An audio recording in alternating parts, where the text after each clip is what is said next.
यहाँ पर अंत में दो प्रकार की मुक्तियों का वर्णन किया गया है। एक का नाम है सद्यः मुक्ति और एक का नाम है क्रम मुक्ति। सद्या मुक्ति का अभिप्राय क्या है? जिनके चित्त की वासनाएं नष्ट हो गई हैं, ऐसे ब्रह्मनिष्ठ योगी महापुरुष एड़ी से अपनी गुदा को दबा करके पद्मासन लगा करके बैठ जाएं और सबसे पहले श्वासों को चढ़ाते हुए क्रमशः सबसे पहले श्वासों को नाभि चक्र यानी मणिपूरक में स्थापित करें।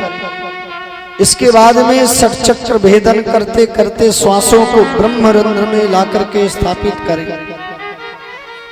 और इसके बाद में भगवान का ध्यान करते हुए शरीर का उत्सर्जन कर दें। इसका नाम है सद्यः क्रम मुक्ति। भगवान के सामने बैठे ध्यान कर रहे हैं, मन इधर उधर भटक रहा है तो हमने सोचना प्रारंभ कर दिया। आज हम अपने मन को लेकर के ब्रह्मलोक में चल रहे हैं। ब्रह्मलोक में देखा सामने ब्रह्मा जी बैठे हुए हैं। सर्वत्र वहां के जितने भी प्राणी हैं भगवान नाम संकीर्तन करते हुए विचरण कर रहे हैं, सब प्रसन्न हैं।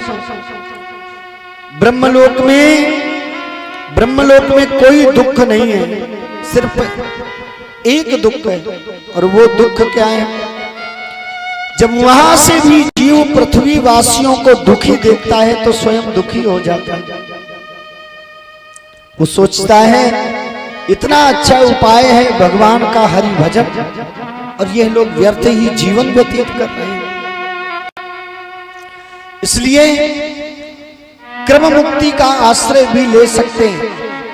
बैठ करके भगवान का चिंतन करते हुए जब मन को इधर उधर भटकाते भय अंत में जब मन भगवान में लग जाएगा तो भी आपकी सद्गति हो जाएगी।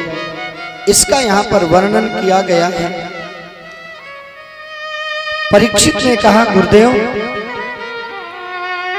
कई बार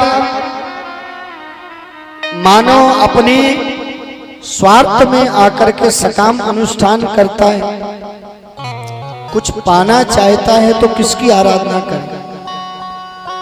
तब यहाँ पर सुखदेव गुरुदेव कहते हैं कि देखो राजा, ब्रह्मवर्चस कामस्तु यजेत ब्रह्मणस्पतिम। आप चाहते हैं कि समाज में हमारा वर्चस्व हो, ब्रह्म वर्चस्व चाहते हैं तो ब्रह्मा जी की आराधना करो। बोलो जय श्री कृष्ण। इंद्रमिंद्रिय कामस्तु प्रजा कामः प्रजापति। और यदि इंद्रादि लोगों की कामना है, इंद्रियों की पूर्ति की कामना है तो फिर इंद्र की आराधना करना चाहिए। और यदि आप चाहते हैं कि जीवन में विद्या खूब आए तो विद्या कामस्तु गिरीशम, भगवान शंकर की आराधना करना चाहिए। जीवन में पति पत्नी के बीच में प्रेम बना रहे, इसके लिए दाम्पत्यार्थम उमाम सतीम, दाम्पत्यार्थ उमाम सतीम।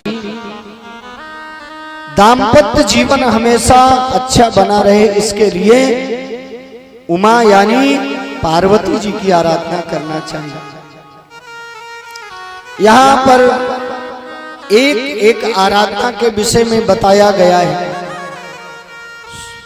और अंत में सुखदेव गुरुदेव कहते हैं, देखो राजन, यदि चाहते हैं कि एक से ही सब कुछ मिल जाए, एक से ही सब कुछ प्राप्त हो जाए तो फिर नारायण भगवान की आराधना करना चाहिए। अकामः सर्व कामो वा मोक्ष काम उदारधी तीव्रेण भक्ति योगेनो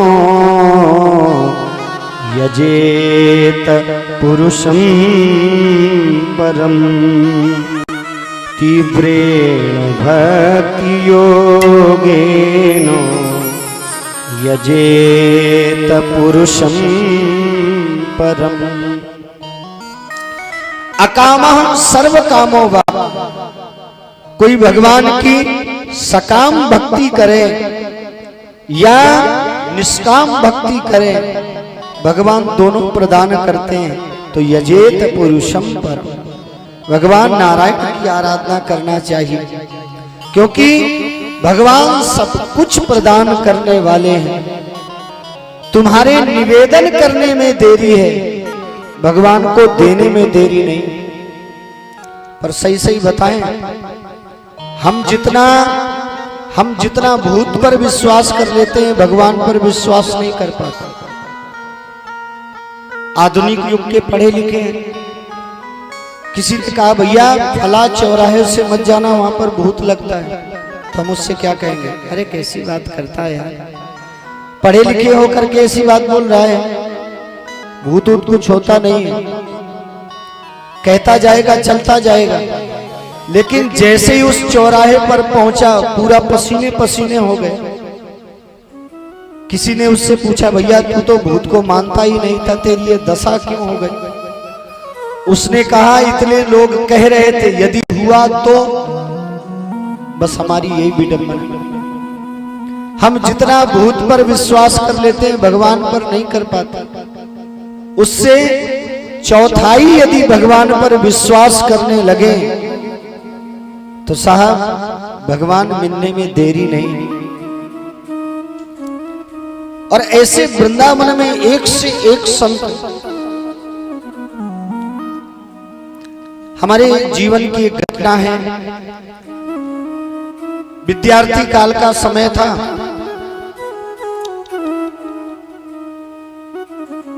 कुछ दिन तक एक आश्रम है अनूपयति गीताश्रम,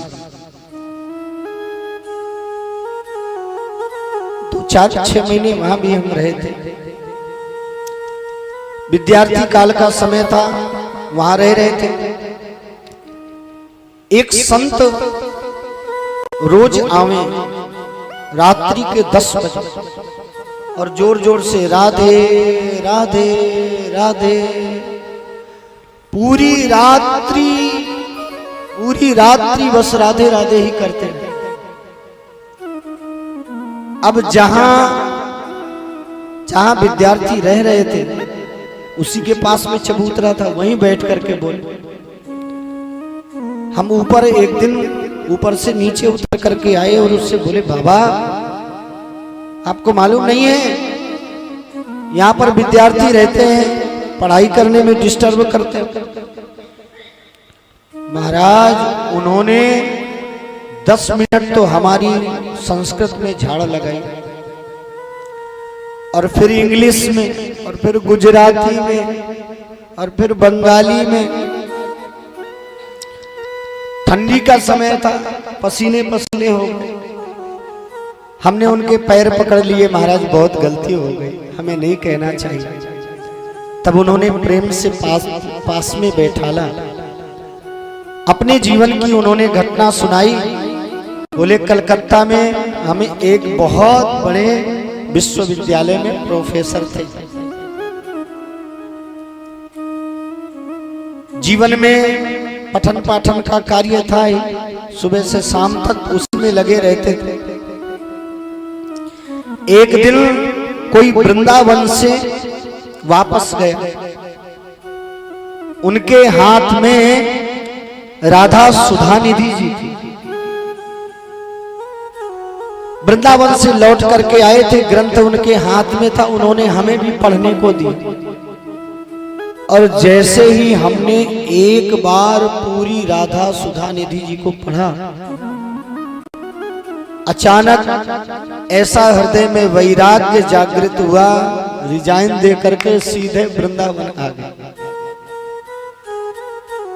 पूरा जीवन व्यतीत किया, उसमें आनंद नहीं आया जो आनंद मुझे राधा राधा के नाम में आता। जब सब लोग सो जाते हैं तो मैं बैठ करके राधे राधे कह करके अपनी रात्रि काटता हूं। कारण क्या है? दिन में यदि राधा को पुकारूंगा तो हो सकता है भावना न समझ करके लोग डिस्टर्ब करें। रात्रि में हम ही हम रहते हैं। बोले जय श्री कृष्ण। बोले रात्रि में हम रहते हैं और हमारी प्रिया जी रहते हैं।